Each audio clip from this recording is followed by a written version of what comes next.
பண்ணதுதான். அவங்களால எகெயின் அதுலேருந்து மீண்டு எழும்பி வர முடியுமான்னா அது வந்து கடினம். ஆனால் அவங்க 100% வந்து விழுறது ரொம்ப பாசிபிள் கம்மி இது. ஏன்னா ஒன்றில் அடி வாங்கி மீண்டு வருவாங்க, திரும்ப ஒன்றில் அடி வாங்கி மீண்டு வருவாங்க, திரும்ப ஒன்றில் அடி வாங்கி, இப்படி அடிமேல் அடி விழுந்தாலும் அதில் துளிர் விட்டு எழும்பி வர்றது, அது எழும்பி வர ராசி ஒன்று உண்டுன்னா அது 100% மகர ராசி தான். வந்து திட்டமிட்டு செயல்படுவாங்க. எந்த ஒரு விஷயத்தையுமே வந்து இவங்கள்ட்ட பிளானிங் இருக்கும். அந்த பிளானிங் படி தான் ஒரு விஷயத்தை எடுத்துகிட்டு போவாங்க. பிளானிங் இல்லாமல் பண்ணிட்டாங்கன்னா அவங்களுக்கு அது சக்ஸஸே ஆகாது. ஒரு விஷயம் அவங்க எடுத்துட்டு இவங்களுக்கு வந்து என்னன்னா பொறாமை குணம் இருக்கக்கூடாது. ஆக்சுவலி இவங்களுக்கு பொறாமை குணம் இருக்கும், பட் அவங்களுக்கு பொறாமை குணம் இல்லாமல் ஒரு விஷயத்தில் அவங்களுக்கு எப்போவுமே போட்டியாளர்கள் வேணும்.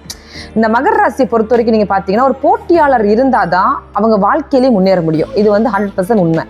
போட்டியாளர் இல்லைன்னா அது ரொம்ப வந்து அந்த எஃபர்ட் வந்து அவ்வளோத்துக்கு கொடுக்காம அவங்க இருக்கிற மாதிரி இருக்கும். அதனாலேயே இந்த மகரத்துக்கு பின்னாடி எப்போவுமே ஒரு போட்டியாளர் இருப்பாங்கன்னு சொல்லுவாங்க. ஏன்னா அப்படி அது டிஃபால்ட்டாகவே நீங்கள் கவனிச்சு பாருங்க. கண்டிப்பாக ஏதோ ஒரு விதத்தில் அது உங்கள் குடும்பத்தில் வந்து தாக்குதலாக இருக்கலாம், இல்லை வந்து எல்லாரும் முன்னாடி சொசைட்டியில் நம்ம நல்லா வரணுங்கிற ஒரு போட்டியாக இருக்கலாம், இல்லை வந்து நான் வந்து உத்வேகத்தில் முன்னேறணுங்கிற ஒரு போட்டியாக இருக்கலாம், இல்லைனா உலகத்தை ஜெயிக்கணுங்கிற போட்டியாக இருக்கலாம்.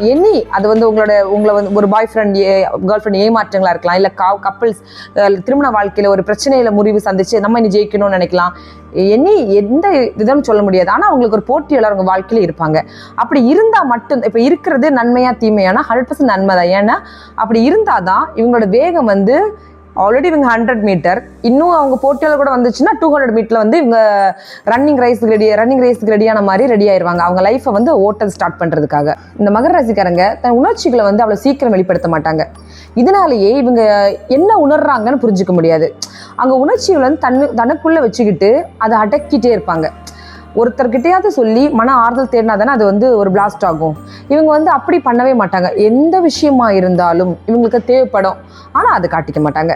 இது தேவை இல்லாமல் இருக்கலாம், ஆனாலும் அவங்க காட்டிக்க மாட்டாங்க. அந்த சகிப்புத்தன்மை வந்து இவங்களுக்கு 100% அதிகமாக இருக்கும். இவங்க காதலில் வந்து ரொம்ப தீவிரமான காதலாக இருப்பாங்க.